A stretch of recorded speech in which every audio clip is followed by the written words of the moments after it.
Bonjour à toutes et à tous les amis, bienvenue pour cette nouvelle vidéo débrief de la victoire du Real Madrid face au Barça, de l'humiliation, je veux dire, du Real face au Barça, parce que ce soir, le Real a marché littéralement sur le Barça. Alors, je vais commencer par parler du Real Madrid avant de m'attaquer au Barça, parce que j'ai des choses assez salées à dire. Donc déjà, félicitations au Real Madrid, gros match, masterclass, leur match, ça aurait pu être 5-0 en vrai, ça aurait pu être 6-1 parce que le Real a eu en plus des occasions, des situations de marquer beaucoup plus. Ils ont beaucoup mieux joué que le Barça. Ils n'ont même pas forcé, j'ai l'impression. Le Real Madrid ce soir, s'il voulait réellement ce match, il se termine avec un score encore plus élevé. Donc moi, en vrai, j'aurais été supporter du Real ce soir, je serais certes content parce que la victoire, elle est là, parce que l'humiliation, elle est là. Par contre, j'aurais eu ce petit quelque chose, ce petit dégoût de me dire, ouais, eux, quand ils ont l'occasion, ils nous mettent 5, voire 6-2 lorsqu'ils le peuvent. Nous, à 3 buts d'écart, on lève le pied, ou même à 2 buts d'écart, on lève le pied parce que le Real s'est quand même fait peur. Moi, je trouve, c'est pas le Barça qui a essayé de revenir dans le match en levant un peu. Non, c'est le Real, après le 2-0, qui ont commencé à jouer bas, à laisser le ballon au Barça, et essayer de jouer de plus en plus en contre. Moi, je pense que c'est la seule raison pour laquelle le Barça a existé dans ce match. C'est juste parce que le Real l'a voulu. C'est comme ça que je le vois. Donc là, c'est quand même symptomatique de quelque chose côté Barça, mais ça, je reviendrai dessus tout à l'heure. Je vais d'abord finir avec le Real Madrid. Vinicius, match XXL, son match référence pour moi face au Barça. La finition, le sang-froid devant le gardien, élimination, le péno. Araujo aussi, j'en parlais tout à l'heure, match catastrophique, j'en parlais tout à l'heure lorsque je vais parler du Barça, mais franchement, Vinicius ce soir, intenable. À chaque fois que le ballon allait dans les pieds de Vinicius, j'étais stressé. Mais vous savez quoi? Moi, il y a quelque chose qui m'a choqué dès le départ par rapport à Vinicius, par rapport à Lamine Yamal lorsqu'il est rentré. Je vais faire le parallèle, vous allez comprendre ce que je veux dire. À chaque fois que Lamine Yamal, lorsqu'il est rentré, qu'il touchait le ballon, il y avait Ferland Mendy et tout de suite une autre personne qui venait sur lui. Pourquoi? Pas parce que Lamine Yamal est extrêmement fort, parce qu'il a un profil de dribbleur, d'un joueur déséquilibrant. Alors que de l'autre côté, le Barça, tu as Vinicius qui t'a mis un triplé, et même après ce triplé, tu laisses Vinicius un contre un comme ça, avec Araujo, en mode, ouais, Araujo va le gérer parce qu'il l'a géré lors des classicos précédents. Ça marche pas comme ça, le foot.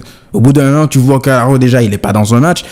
Tu laisses Vinicius arriver en pleine confiance dans les situations de un contre un. C'est incompréhensible.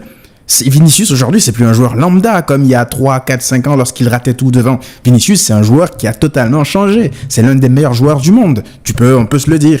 Objectivement, on peut se le dire. On soit supporter du Barça ou n'importe quel autre supporter de club, Vinicius, c'est l'un des meilleurs. Donc tu ne peux pas, c'est une faute professionnelle de laisser Vinicius avoir autant d'espace dans le 1 contre 1. C'est l'un des meilleurs, c'est le meilleur dribbleur au monde. De le laisser avoir autant d'aise, c'est pas possible. Donc qu'est-ce qu'il fait? Il te punit. Donc il a puni le Barça encore.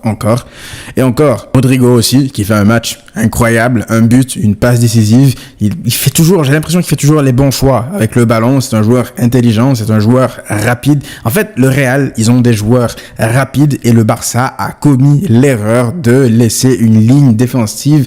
Il joue limite au milieu de terrain. C'est quoi ça? Comment tu prépares un match comme ça? Du coup, le Real, ils se sont régalés parce que le Barça défend comme une équipe de Détroit. Tu essayes, soit tu laisses le piège du hors-jeu, ou alors tu vas à la course pour essayer de stopper les joueurs. Tu joues pas un entre-deux avec des joueurs de ce calibre-là, de cette vitesse-là, de ces compétences-là. C'est une faute professionnelle du côté du Barça. Mais encore une fois, je parlerai du Barça tout à l'heure, mais le mérite revient, faut le dire, au Real Madrid. Et pourquoi je disais que le Real, la preuve, le Real a levé le pied volontairement après le 2-0, parce que, encore une fois, ce n'est pas le Barça qui a haussé son niveau de jeu. Regardez, après le 2-0, est-ce que le Barça touche le ballon? Après le 2-1, pardon. Est-ce que le Barça touche le ballon avant le péno? Non. Je pense qu'il s'écoule 6 ou 7 minutes. Le Barça ne touche pas le ballon une seule fois. Après le 2-1. Normalement, après un 2-1, tu es galvanisé. Tu as de nouveau la hype pour aller mettre encore plus la pression pour mettre le 2-2. Mais non, après le 2-1, le Barça, il ne touche plus le ballon. Ça y est, le Real reprend de nouveau le contrôle jusqu'au péno. Donc voilà, moi je pense que c'était un match totalement maîtrisé par le Real. Et le rouge, c'était la cerise sur le gâteau. Là, c'est la preuve que le Barça ne maîtrisait rien en fait. Bellingham a fait son match. Mais en fait, vous voyez le Real en début de saison. À chaque fois, Bellingham, il était là comme le sauveur, celui qui marquait tout le temps. Je vais vous expliquer là avant, ça va permettre justement de faire la transition entre le Real et le Barça. Le Real, lorsque Bellingham arrive, il y a Benzema qui part. Donc, il va falloir se réadapter tactiquement, de l'insérer dans cette sorte de trio. Et ça a pris du temps. On voyait que malgré le fait que ça prenne du temps au début, c'était pas si huilé que ça. Du coup, le joueur différentiel à ce moment-là, lorsque le Real se cherchait entre guillemets, c'était Bellingham. C'est lui qui faisait gagner les matchs. C'est lui qui marquait encore et encore et encore. Ça pouvait pas continuer. On savait de toute façon que Bellingham, c'est pas un mec qui va te planter 40 buts durant une saison. Par contre, au début, lorsque Vinicius et Rodrigo, parce qu'il faut le dire, Vinicius et Rodrigo, c'est Bellingham qui les portait. C'était pas eux qui faisaient la différence. L'un était blessé, il revenait, l'autre était inconstant. Voilà, c'était Bellingham qui les portait. Maintenant que, voilà, les deux sont au niveau, Bellingham, il n'a plus besoin de mettre des doublés ou des buts à chaque fois pour sauver le Real Madrid, parce que il y a un collectif, parce que il y a d'autres joueurs qui prennent leurs responsabilités. Aujourd'hui, du coup, Bellingham, il fait le rôle d'un milieu de terrain. C'est-à-dire qu'il est là, il n'a pas besoin de faire des appels dans la surface comme un neuf. Oui, il en fait de temps en temps, mais il fluidifie le jeu, il participe à la création des occasions, il récupère des ballons, il défend. Voilà, c'est aujourd'hui, tu vois une évolution entre l'arrivée de Bellingham, le début de saison dans le style de jeu, je veux dire, du Real, et aujourd'hui l'utilisation de Bellingham, qui est un joueur, on va dire, un peu plus complet par rapport au collectif, je veux dire. Maintenant au Barça, je vous pose la question. Lorsqu'on fait le parallèle, est-ce que cette évolution-là qu'on a vue du côté du Real Madrid, niveau intégration de Bellingham et tout, est-ce que vous la voyez au Barça? C'est quoi cette évolution-là côté Barça depuis le début de saison? Elle n'existe pas. C'est de mal en pire. Je vais même pas vous dire que, voilà, c'est constant, la médiocrité. Non, ça se dégrade à chaque fois. C'est à chaque fois, tu te dis, c'est normalement, tu es censé voir après de nombreuses semaines, de nombreux mois des joueurs jouer ensemble, que quelque chose se crée, qu'une animation se crée, qu'un système collectif tactique se crée. Il n'y a rien dans cette équipe. Le pressing est toujours désorganisé, mais c'est les mêmes problèmes qu'on voit depuis le début de saison. Maintenant, c'est encore pire. Et donc, pour moi, Xavi doit partir après une humiliation pareille. Pour moi, ça y est, là. Il doit partir. Rien dans cette équipe. Le pressing est toujours autant désorganisé. J'ai l'impression que ça aussi, c'est pire de match en match, pardon. De l'autre côté, l'animation offensive toujours inexistante. Collectivement, c'est nul, c'est faible, le rythme est lent. T'as l'impression qu'il n'y a pas de coach, en fait, que le Barça navigue à vue. T'as l'impression que, voilà, ils improvisent. Ils travaillent rien à l'entraînement. Tu regardes le Real Madrid, ne serait-ce que dans leur façon d'utiliser le ballon dans les sorties de balles, dans le jeu en transition, ils savaient qu'on essaierait de jouer haut. Avec leur style de jeu, c'est suicidaire. Ils l'ont exploité, tout simplement. Ancelotti, il a bouffé Xavi ce soir. Il connaît nos faiblesses. Du coup, il les a exploitées, tout simplement. Donc, Xavi, pour moi, il doit partir. Laporta, il a dit quoi lorsqu'il est arrivé? Lorsqu'il arrivait comme président, il dit tout simplement « Perdre aura des conséquences ». Moi, je veux bien laisser du temps à Xavi. J'en ai laissé du temps à Xavi. Vous me connaissez, il y a même des gens qui pensaient que j'étais pro Xavi parce que, voilà, je ne disais pas le Xavi out dès la première fois qu'il est arrivé parce qu'il n'a pas d'expérience. Non, moi, je voulais lui laisser du temps à Xavi parce que j'estimais que, au bout d'un moment, l'expérience s'acquiert aussi en pratiquant une chose. Mais le problème, c'est qu'au bout d'un moment, au bout de plus de 2 ans maintenant que Xavi est là, tu vois qu'il n'apprend toujours pas de ses erreurs. Je suis désolé, il doit partir. Parce que qu'est-ce qui explique encore aujourd'hui qu'un mec comme Joao Félix, après la rentrée qu'il vient de faire lors du match précédent, qu'est-ce qui explique qu'il débute sur le banc? Qu'est-ce qui explique cela? C'est Xavi, il arrive avec une composition de nouveau, avec 4 milieux de terrain. Pourquoi, en fait? Tu l'as plus travaillé, cette animation-là, avec des joueurs en plus différents. Gavi n'est pas là. Tu n'as plus de 6. Je veux dire, qu'est-ce qui explique de remettre 4 milieux de terrain avec un Sergio Roberto? Tu sais que c'est pas lui qui va t'apporter cette créativité-là. C'est un milieu box-to-box. Tu préfères Sergio Roberto à Joao Félix à gauche.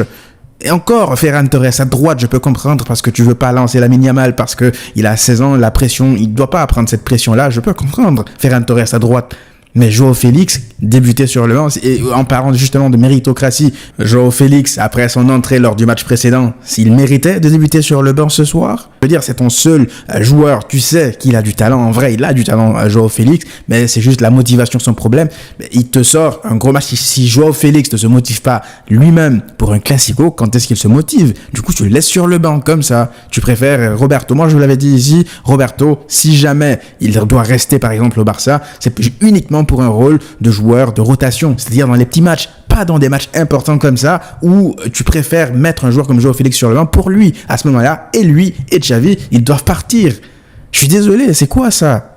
Ça fait combien de temps qu'on se coltine les mêmes problèmes? Moi, Sergio Roberto, j'ai aucune animosité envers lui, mais je suis désolé, aujourd'hui, en 2024, qu'on arrive encore à choisir Roberto comme titulaire dans un match important alors que t'as un mec comme Joao Félix sur le banc, c'est plus possible en fait. C'est plus possible. J'ai l'impression qu'on vit les mêmes problèmes depuis 20 ans. Donc Xavi, pour moi, doit partir et qu'il parte avec Roberto. Araujo aussi, match cataclysmique. Voilà, cataclysmique. Araujo, un péno provoqué comme ça, il tire et puis une faute assez stupide pour laisser ses partenaires à 10. Voilà, un match, voilà, c'est un peu dans la lignée de ces matchs où ça n'allait pas contre Girona, je crois, ou contre Almeria.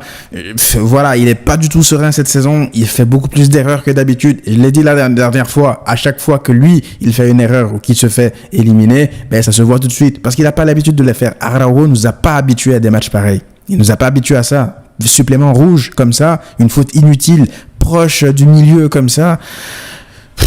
Waouh. Bref, vous allez me dire, ouais, Massiane, tu dis Xavi out, mais qui a sa place? Il n'y a pas de coach disponible sur le marché. En fait, moi, je pars du principe selon lequel que tu prennes aujourd'hui un coach comme Marquez qui fait, à mon sens, un boulot assez intéressant avec le Barça Athletic, tu le mets à la place de Xavi jusqu'en fin de saison, mais au moins tu essaies quelque chose de nouveau. Parce que une chose est sûre, c'est qu'avec Xavi, tu fonces droit dans le mur. Là, on est installé dans notre train, on sait qu'on fonce droit dans le mur. Parce que si ça compte la Super Coupe, c'est mort. La Liga, sauf miracle. Et encore, moi je vous l'avais déjà dit, hein, la Liga pour moi c'est mort. Tu rattrapes pas le Real avec un niveau de jeu pareil depuis le début de la saison.